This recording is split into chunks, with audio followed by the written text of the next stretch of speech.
Hello, I'm Greg Perez, and I'm here with John Dragt. And today we're going to have a discussion on the library project. Right. So, John, can you tell me a little bit about yourself? Sure. Well, I've been on the library board for a number of years now, since before the library district passed. I'm now the chair of the library board, and I'm also president of the newly formed Canby Public Library Foundation, which is charged with raising $1 million for this new library project, and then hopefully creating an endowment long-term to help with the programming and costs for the library down the road.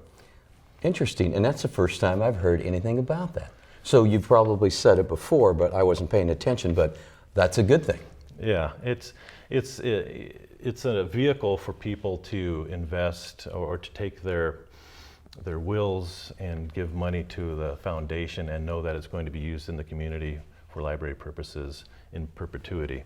So yeah, that is a good thing. And I think raising $1 million privately for a public facility, that's a pretty good gift to the community. Yeah, and from what I understand or what I've seen before is, I haven't seen that done with any other projects. Not in this community. So this would be a first, possibly? Hopefully not the last. Correct. There's always, even with the football field, there was a lot of money raised privately for that as well. I think it was $1 million as well. Yes. And I know the business community, I'm part of that, is constantly getting hit up for a variety of things. But hopefully what our goal is long term is to build an endowment so that there'll be money coming in from interest accrued that can be gifted to the library and for library services down the road. And that brings a question, and I hope I'm not going off base here, but people are concerned about operating costs for the library. Mm-hmm. Would this help in a sense, or is it just for special projects? Well, at the moment, the Friends of the Library, there's basically 3 key library organizations in town, of which I'm part of 2 of them. There's the library board, which is a group of citizens that help give information and to the city council, advice to the city council. There's also the newly formed, as of I think November last year, is the Canby Public Library Foundation, which is sort of a long-term financial vehicle for people to gift money to the library.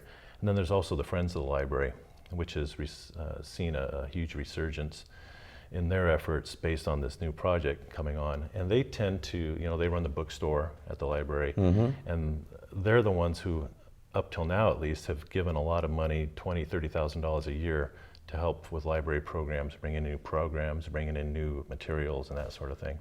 So all of those organizations working together certainly help library services here in Canby.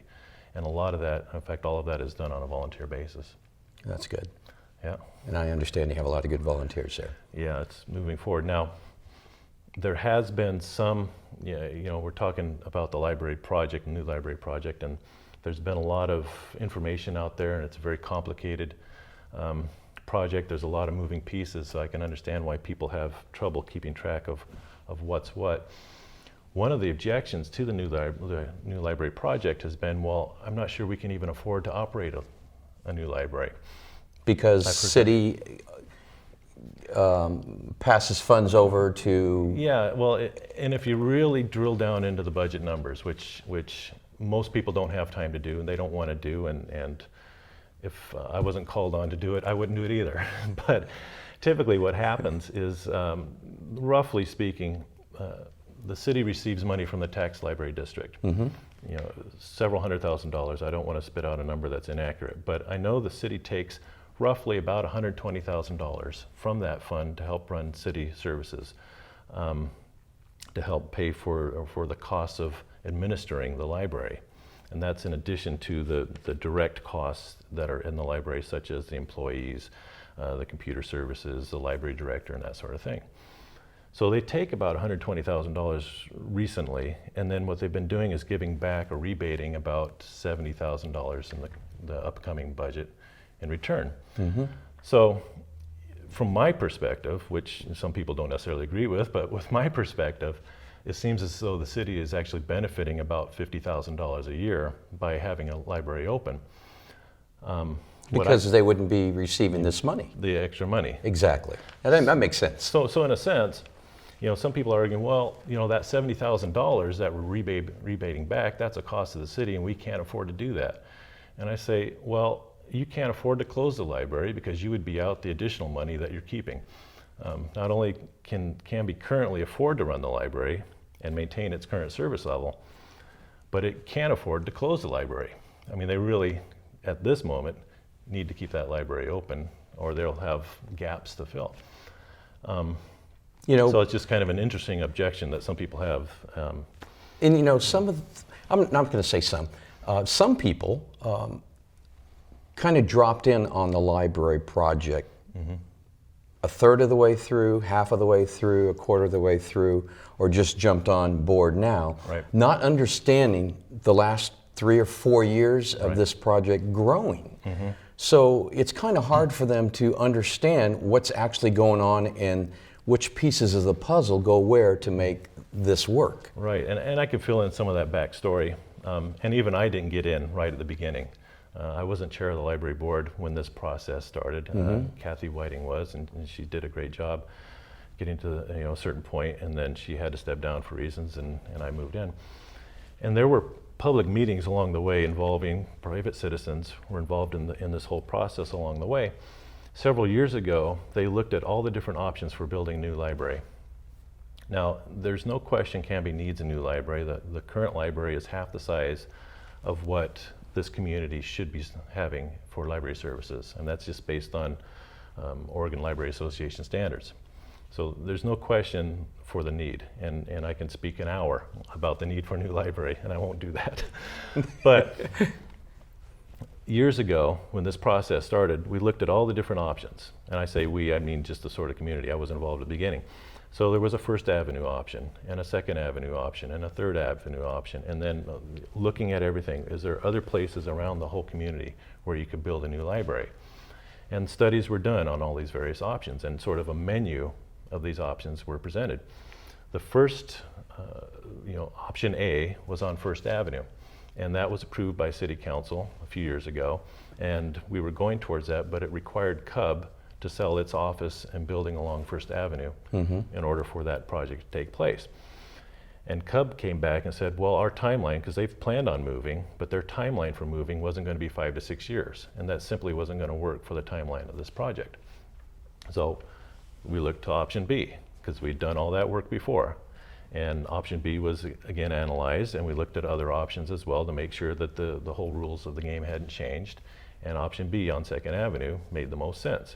What were the other options? Well, extending the current library along Third Avenue. Purchasing the adjoining properties, and then going 2 stories with the city hall on top? There's been some discussion of 2 stories. Again, like I said, there's all kinds of pieces and options that have put out there. It was determined that the Third Avenue option was not the best use of money because it was going to cost, I don't know, $3 or $4 million more to do that. Because not only do you have to buy all that private property, but because it's an urban renewal project, you also have to pay to relocate all those businesses somewhere else as well. And so, we being private citizens, we're looking for the most cost-effective way to deliver what the community needs as well. And that was simply too expensive to go to Third Avenue. It didn't make sense to move it out of downtown because there are economic benefits to having a downtown public library. As an example, last year there was a marketing survey done on foot traffic, just for the economic impact, and we can go into all the cultural positives that happen from a library, but just from a sheer economic aspect, the marketing survey showed that the foot traffic in the current library, the one that's inadequate, that doesn't have meeting spaces and all this stuff, the foot traffic just in that library is on par with all the other major retailers downtown. So the theater, Parsons, even Cutsforth to a degree. The current library is on par in terms of the foot traffic generated right there. Now, it's a virtual guarantee that when you build a new library, there's going to be even more foot traffic. It just happens in every community. When you build a new library, more people become interested and go to look at it and become involved in the library. Pretty much like any business. Right. Now, imagine what's going to happen. If I were a retailer down along the city core, I would tremendously welcome an anchor store that's going to generate that kind of foot traffic, another movie theater, another big grocery store, or another huge bank, and especially if it's going to be a library that you know is going to be there, that's not going to go out of business in a year or two, that also isn't taking anybody's money, well, unless they have fines to pay, whatever. But basically, they're going to walk out of that library with the same amount of money as when they walked in. I think I'm paid up. Yeah, and that's money that they can use at the other locations. So there is a measurable economic benefit to locating the library downtown. It's going to generate an economic benefit to the businesses around there. It's a tremendous anchor opportunity. And so when looking at all the different pieces, First Avenue, Second Avenue, Third Avenue, the one that simply made the most economic sense was Second Avenue, because all of that property on Second Avenue is publicly owned. Correct. The city owns all of that property except for the one Cub lot, which has been sort of a point of contention. And the insurance company. No, on Second Avenue, it's Oh, yeah, it's I all meant, I'm public. sorry, First, yeah. Yeah, First was Oliver Insurance, as well as Right. Cub. There's a parking lot on Second Avenue that Cub owns that we need to clear in order to have the project proceed. So, the imprint, the library right there on Second Avenue. Mm-hmm. What are some of the myths that the people are thinking, the residents in Canby? What are they thinking is happening but really isn't happening? Do you understand what I'm... Yeah, and I really try not to get into other people's heads too much. Who knows what some people are thinking? I'm sure they have the same thing to say Taxes? about me. Increase in taxes? From the well, URD? We can go there. Sure. Well, certainly, the bonds have been sold. I think it's $10.5 million for the project. Is $5.7 million from the URD going to the library alone. There's also a portion of that, whatever the total figure is, that's going to go into the city offices as well. And so that's real money. And that's money the bonds have been sold on that. The money has to be paid back by the city. The interest has to be paid back. And it's real. It's not just make-believe money. What's that money for? Well, Bricks and sticks? Yeah, exactly. To build, correct? Yeah. In the infrastructure of the city, Yes. or outlying areas. Certainly. And if you do look at the Urban Renewal Agency's founding documents, projects such as police stations and libraries and civic buildings are named in that document. Exactly. So it's always been part of that founding Now, principle. URD, a lot of people don't know what it is. It's very hard to understand because there are changes that happen at the state level, Right. and it filters down to here. So to jump in and make statements about the URD and our taxes are going to increase and it's not good for the environment in our community. There's a lot of homework to do when it comes to URD. Oh, absolutely, and that's a lot of homework that I haven't done. So I don't claim to be an expert, but being part of this process, you do have to learn some things, Yes. certainly. And the way I look at this sort of debt question, And that's what the question is. right? It's the debt, and I don't like debt. Nobody does. It's one reason why I've paid off my mortgage years early, because I want to get out of debt as soon as possible, and I see it. It's on the horizon. However, there are several kinds of debt. For example, I think it was Councilor Hensley recently said that, well, she wants to take her family to Disneyland, but she doesn't want to go into debt to do it. And I applaud that. I agree with that. Going to Disneyland would seem to be a frivolous thing to do, to use debt money for. However, there's debt in terms of investment. It's common for anybody who starts a business to go into some debt in order to invest in themselves, invest in their business with the hope of having a greater return down the road. And that's a critical difference, and that's what this debt represents. So for example, the way I like to look at it is, if somebody loses their job, but they have a lawnmower and they say, well, I can always start a landscaping business. If they don't have a truck, they're pretty much limited to their neighborhood, walking around saying, I want to do landscaping. They would be pretty wise if they believed in themselves and their business to borrow some money to get a truck so they can expand their business, the geographical location of their business, in the hopes of making additional money that will not only pay off the debt of the truck, but will also increase their overall income so they can buy more food for their family and have shelter and that sort of thing. And that's what this debt for this project to me represents. It's an investment in the community. It's not just a frivolous thing, it's an investment that's going to pay off, as we discussed earlier, economically for the downtown core, and then there's just a lot of community benefits on top of that.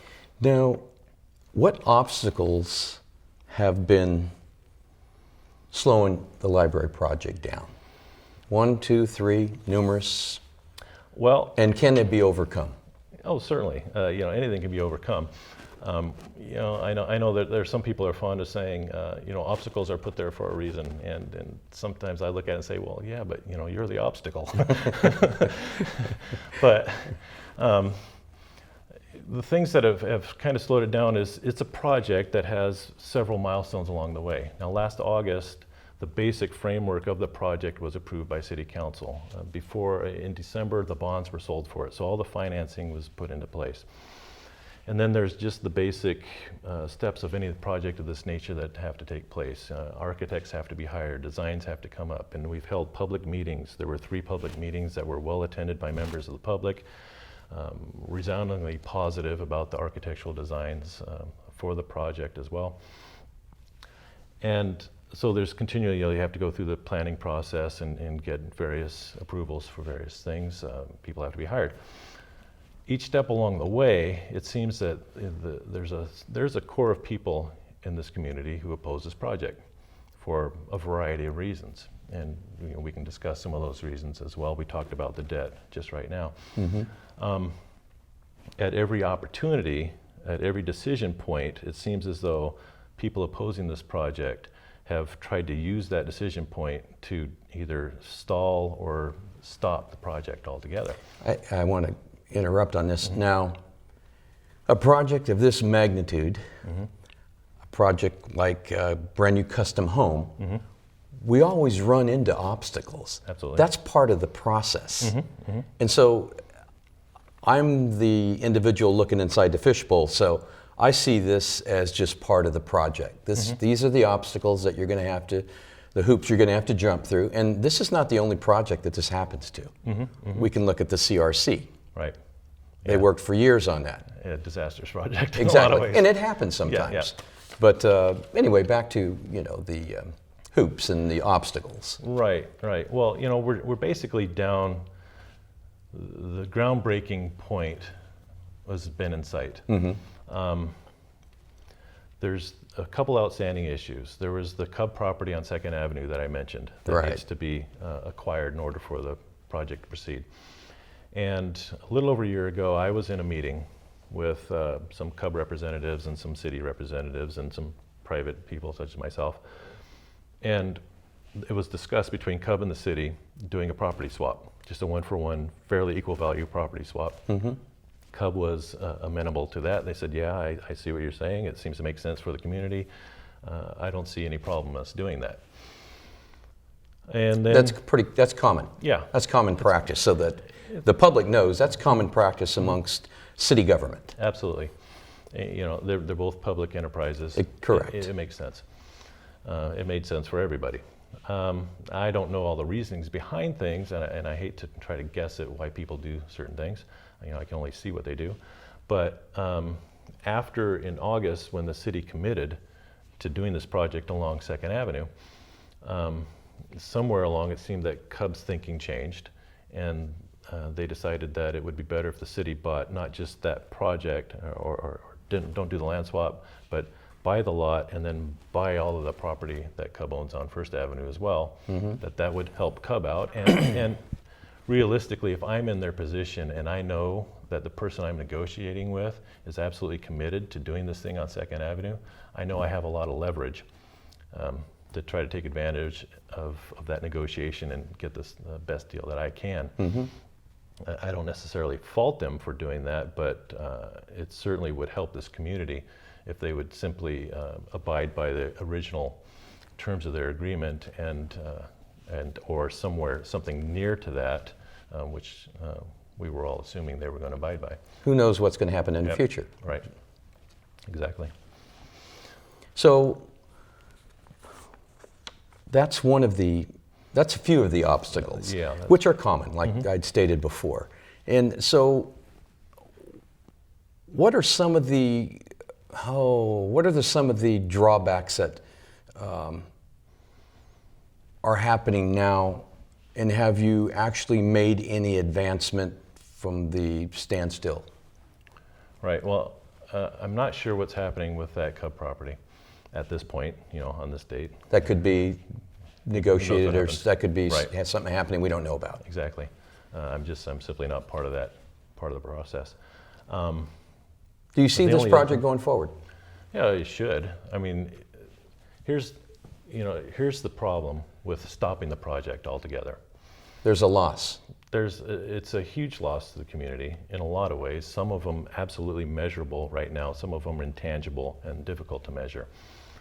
For example, as this project has been going forward since it was approved last August, necessarily costs have been incurred, and the city has spent about $600,000 getting the plans organized, getting project managers organized, on everything that goes along right according to the schedule.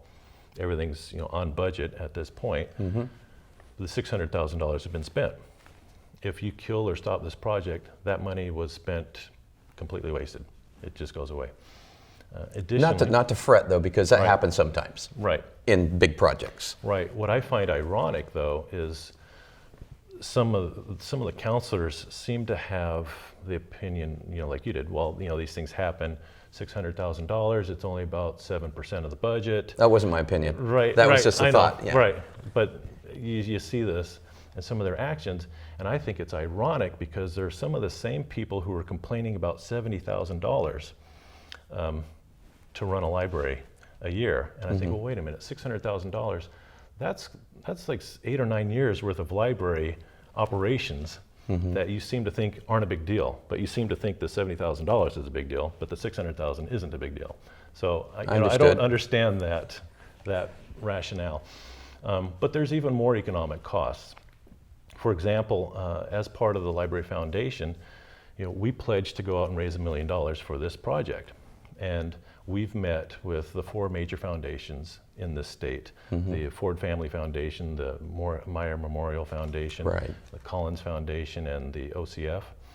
And amongst those major foundations, they've granted us over $425,000, which is a good chunk of change. And bear in mind that those organizations, their job is to vet projects and to investigate them and make sure that they're a wise investment for their money. So they wouldn't have done it otherwise. They if don't- this was a frivolous, It's a waste your competitive- money type thing. It's a competitive process. Correct. When we get the money, that means there are other projects that aren't getting the money. Now, if they kill or stop this project or even modify it substantially, we have to give that money back because this was the project they gave that money to. You can't just say, okay, thanks for the money, now we're going to go to Disneyland or whatever, right? So we have to give that money back. Now, how do you think Canby is going to look after making that presentation, winning that money from these grants, keeping other organizations from getting that money and then saying, oh, sorry, here's your money back? Good luck next time when you ask for it, right? Exactly. It's a lose-lose. We lose, the foundations lose because they're not doing their jobs that they want to do, and the other organizations that applied for the grant, they lose. So everybody loses. What about the grant from the county?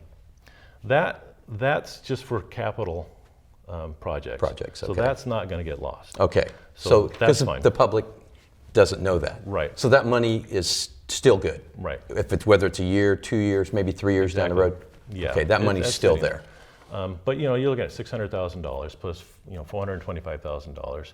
That's immediate money that's lost. Now, from what I understand, to return these monies and going through this whole process, it cost money to do that too. Well, From what I understand, possibly $150,000 on top of that to redistribute yeah, and I think you're talking about the paperwork and URA time. money. Yes, which the we URA money, didn't- yes. Yeah, which we didn't even get to that because, as I said, Well, let's discuss that. Those bonds have already been sold. Correct. Canby has borrowed the money for this project, and you can't just give it back. You have to pay it back with interest, and Which will cost Canby. I think the numbers I've heard are somewhere between $2-3 million in interest payments. So if Canby did absolutely nothing, they just canceled this project and sat on that money, they would be out not only the $600,000 they spent and the $425,000 in grant money, but they'd also be out another $2 to $3 million in interest payments on those bonds. Now, there are some things I think that you were alluding to. If they spend, somewhere around $100,000, they might be able to shift that bond money around to other projects. But I'm not aware of the Urban Renewal Agency having that many millions of dollars of projects on their schedule to spend that money on. I might be wrong because I'm not an expert in that area. But my impression is that they would have to invent projects to spend that money on. And why in the world would you throw away over $1 million and then spend money, invent projects to spend money on when this library project has already been approved by previous councils, has a lot of support in the community, and is ready to go forward? I mean, to me, it just doesn't make sense.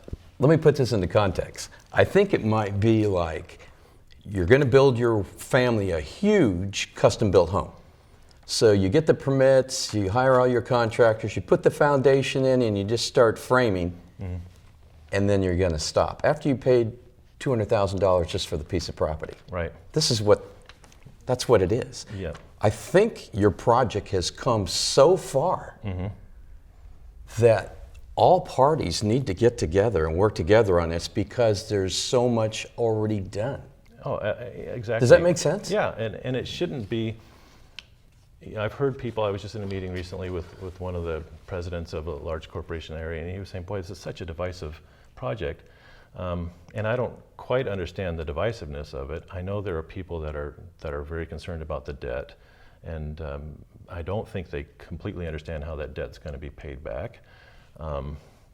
Well, for instance, URD, what kind of monies does that bring in, those businesses out there in Sequoia Park? Well, the Sequoia Parkway, I saw a figure recently. It was a study from a couple years ago.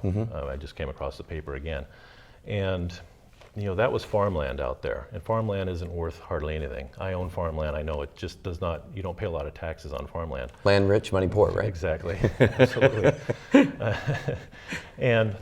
But when you turn that farmland into industrial, with industrial buildings and businesses going on there, well, that substantially increases the value of that property, which equates to substantial increases in tax revenues coming into the city. How much did that property increase to?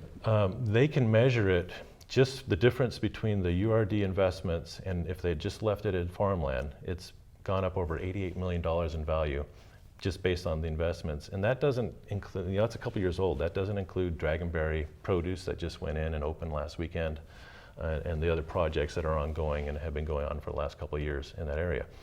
So that's a substantial increase in the property values of that industrial park, which means a substantial increase in tax revenues that are coming to the city.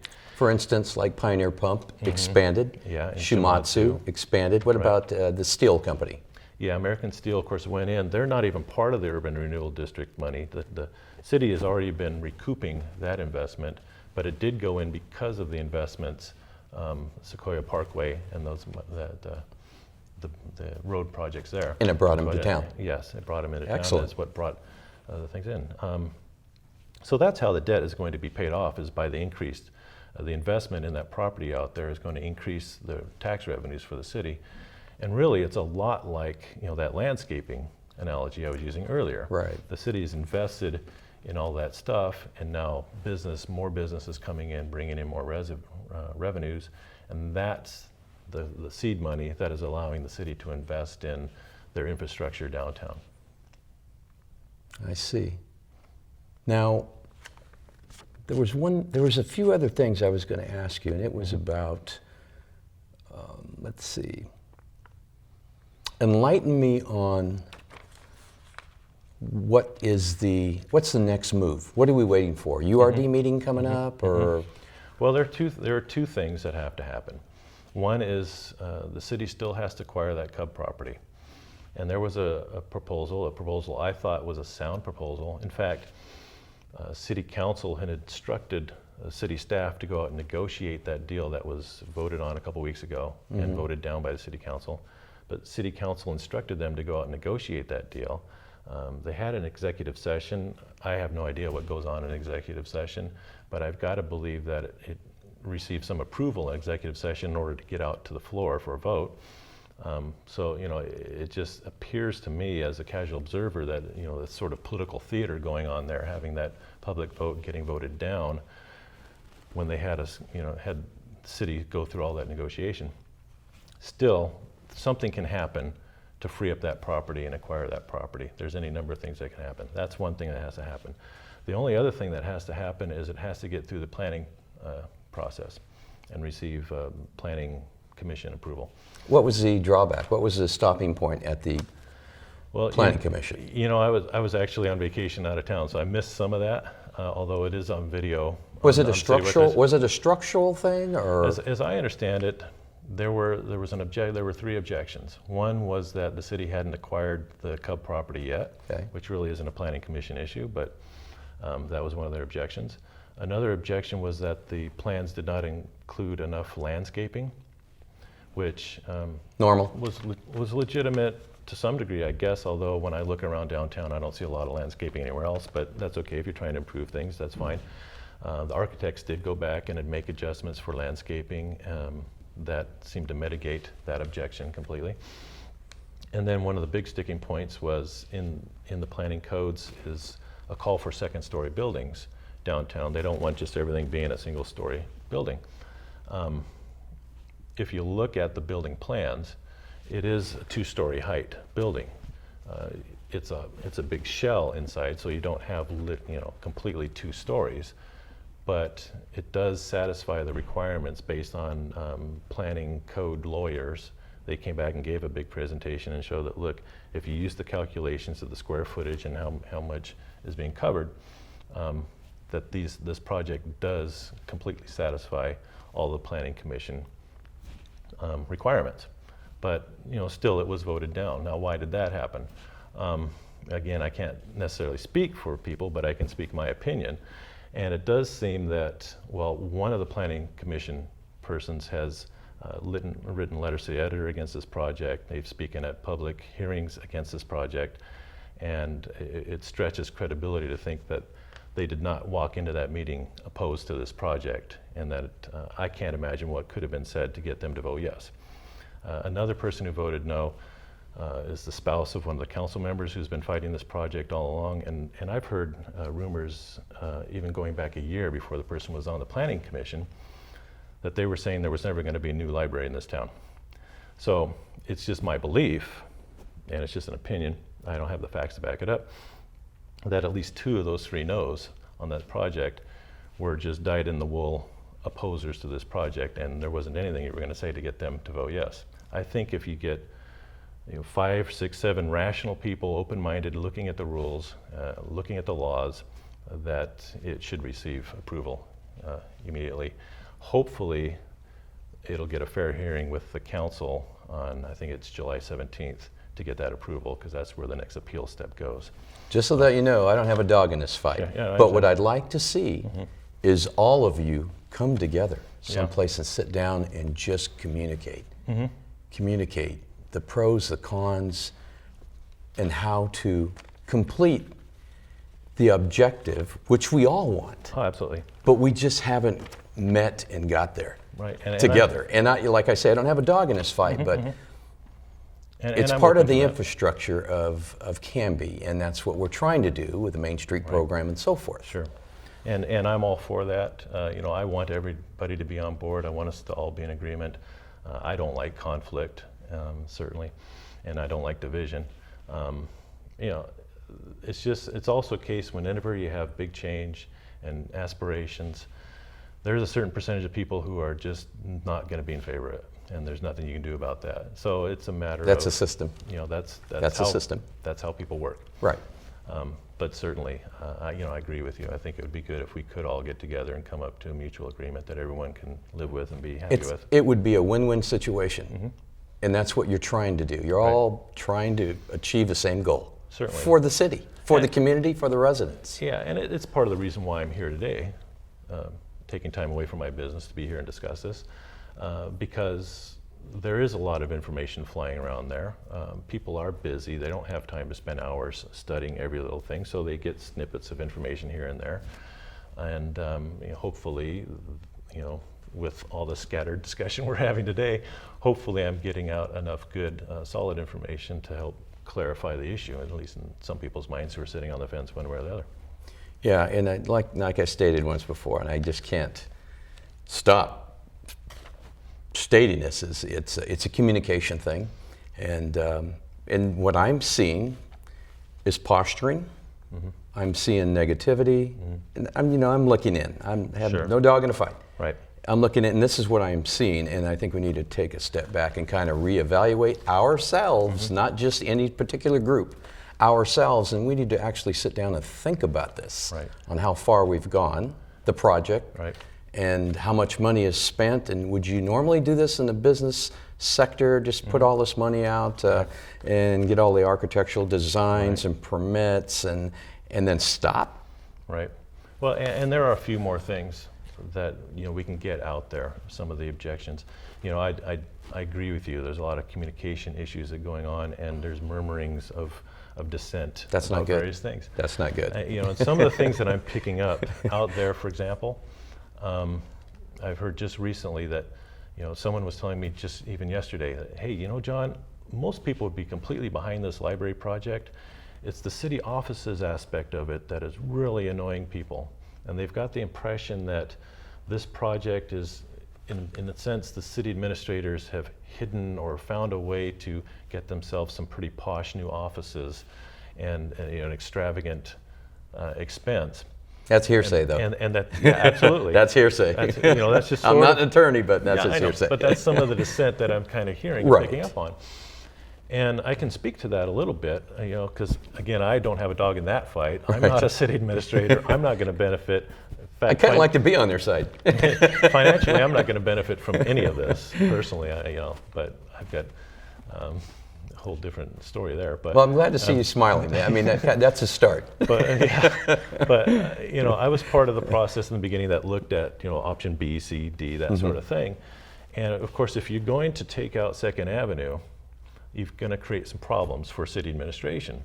The council chambers are going away, so you have to come up with a solution where you're going to have your council meetings. You've got a Depression-era building, the City Hall, that is one of the few architecturally distinctive buildings. That's not going anywhere. We don't want it to go anywhere. No. In fact, and it needs some help. It needs some work. So part of that committee looking at it was saying, well, wouldn't it be great if we could use this project to renovate City Hall? The council chambers right now are woefully inadequate. Oh, yes. I was at that meeting a couple weeks ago, and there was such a crowd there. I literally did not hear some of the meeting because I had to stand out in the hall because there weren't enough chairs in the chamber itself. And the people standing out in the hall were saying, gosh, wouldn't it be nice if we had bigger council chambers? It's like, we have a solution for that. Let's renovate the current City Hall and turn that into council chambers. And it just makes sense to do. That way you're maintaining this character of Canby architecturally, and you're also providing the community with a better council chambers in which to conduct the city business. That makes a lot of sense. So what are you going to do with the people who are currently working in City Hall? What are you going to do with people who are in the planning offices on the corner of Ivy and 2nd? What are you going to do with all these city offices that are scattered around the city? Well, it makes sense to consolidate them somewhere. Build them on top of the library on 2nd Avenue. Make it a two-story. That's one possibility, but look at this. The city already owns a building, the current public library. Put it on sale. Put it on a sale block. But will that generate more revenue than the cost of building a second story? That's the question. So we've looked at it, and the most financially viable solution that doesn't require going out and buying additional properties and that sort of thing is to take the current library and renovate that to be the city offices. It's the least expensive option for the city. Now, ironically, for those people who think, oh, city administrators are just trying to build themselves some posh new city offices, when we first posited this solution to them, because we said, well, we have to put them somewhere, why don't we do this? Their initial reaction was, oh, that's not going to be big enough. I don't think we can work with that. Oh, the old library? Yeah.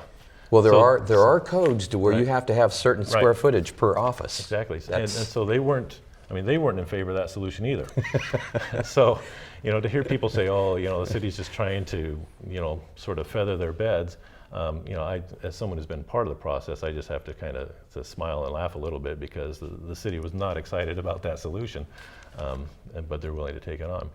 Yeah, I think City Hall should just go on top of the library on 2nd Avenue. Mm-hmm. And then it's a win-win situation. Sell the other property, and well, everybody will go in their merry way. Right. Well, yeah, and I think if you looked at the numbers, I think the current solution is the best solution. But that's where, you know, that's obviously where some people have a point of disagreement. That was just an idea, you know. Absolutely. They're probably thinking the same thing. Yeah, and I hear these things. So. Absolutely. And there are people still floating around those ideas. Where are you going to come up with those additional money? Well, it's going to require additional debt. And then now you get back to, okay, well, all these people are really angry about this debt. What's going to happen with that? So, you know, there's those objections going on. Another thing that is sort of hurting this project has absolutely nothing to do with this project. And that is, you know, and I've heard this story quite often, you know, the voters, when they voted, 67% voted for the tax district to raise their taxes to support their library. In that same election, they resoundingly voted no on a levy to build a new police facility. Mm-hmm. And then what happened? Well, the Urban Renewal Agency said, well, okay, you don't want a new police facility out there, but this community desperately needs a new police facility. You know, the thing that they had on First and Holly was just completely outdated. So they built this new police facility. And now everybody's saying, well, wait a minute, we voted against doing that, and you guys went ahead and did that. Okay, well, that has nothing to do with the library, but they did that, and that's a real sore spot for a lot of people. There's a lot of people who were sore about the way that the parking spaces were allocated on First Avenue in that redevelopment. So now you have this sort of resentment about urban renewal projects, and here comes the last big one, and what do you think people are going to start throwing mud at? This library project. And if you had put the library project first, before the police station and before the First Avenue, you know, I guarantee you we'd have a new library, and there wouldn't have been any kind of upheaval about that project. I have one last question, and this is what I'm hearing out in the public. Sure. Has anybody researched how much money the city could bring in on revenue on all those tax lots on 2nd Avenue if they were to sell them outright? You know, I'm not only selling the property, sure, but then the money that would be coming in for taxes that would go to the general fund, that would go to projects. Well, I know I haven't. So is it a good question? I think it's a valuable analysis to have. I've thought of that question myself, because I am looking at the potential, you know, millions of dollars being lost if you simply kill this project.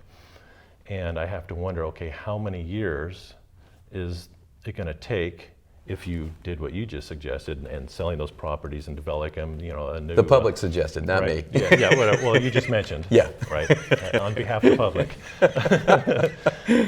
You know, what would the return on investment be? Would it be, and would it be 10 years? Would it be 100 years? I mean, to replace nobody knows. Millions of dollars is not an insignificant amount of money to replace. Now, you know, I touched a little bit, you know, in wrapping this up, of, you know, the costs, just the fixed financial near-term costs to Canby of canceling this project. There are additional social costs, obviously, that are much more difficult to measure. Now, we've got, right now, our library director is the vice president of Oregon Library Association. She's going to be the president next year of the Oregon Library Association. She's an extremely competent, qualified library director. So does that mean she'll be leaving the area? Well, I was part of the hiring committee that suggested the city hire her. And part of that interviewing process was, we need a new library, we need you to get it built. Now, if they kill this project, which she has pumped all kinds of extra time, you know, no lazy government worker there, she's gone big time overtime to kill. If I was her, I would leave the community, go find another job. So I think the community is going to lose that right away. You know, some people don't care, but I think it's a huge loss to the community. But additionally, I know that in the 1970s, you know, when I was a teenager, you know, my father worked for IBM. And at that point, IBM stood for I've been moved, because they relocated their employees so often. Right. And we moved twice in California, different counties, within a year and a half, just because they moved my father's job. And being a teenager, I was part of the process, or trying desperately to become part of the process of deciding where are we going to move, what kind of house we're going to have, am I going to get my own bedroom finally, that sort of thing, right, that kids do. And I know the process the parents went through, and that was looking at the houses, looking at the community services, looking at the schools, and that sort of thing. Now, Canby is competing, whether we like it or not, with Wilsonville and West Linn and Oregon City and the cities around us for those highly qualified people who earn living wages in their jobs and want to keep those people in this community. Mm-hmm. What do you think they're going to do if they see the current situation, if they kill this library project? Are they going to say, yes, let's move to Canby, I want to be a part of that? Or are they going to say, I'm going to go over to Wilsonville? In fact, a couple summers ago, we had almost 150 kids from Canby go to the Wilsonville Library for their summer reading program. Now, I don't know if 150 sounds like a lot to you, but that's about, 4 or 5 classrooms worth of kids driving to Wilsonville for those library services in the summer. So, don't tell me we don't need a new library, don't tell me people don't use a new library, and don't tell me that this community is going to suffer a loss that's going to take decades to recover from if they happen to kill this community, this project. Well, John, I guess the future will tell. Yeah, we'll see what happens. But I encourage people to get involved, get the information, and get in touch with the decision makers, the council members who are deciding one way or another, and let them know where you stand. Well, I want to thank you for your time and your opinion, and it's been a pleasure. Yep. And you guys carry on. Yeah, well, I hope we've clarified some stuff today. All right, then. Thank you very much.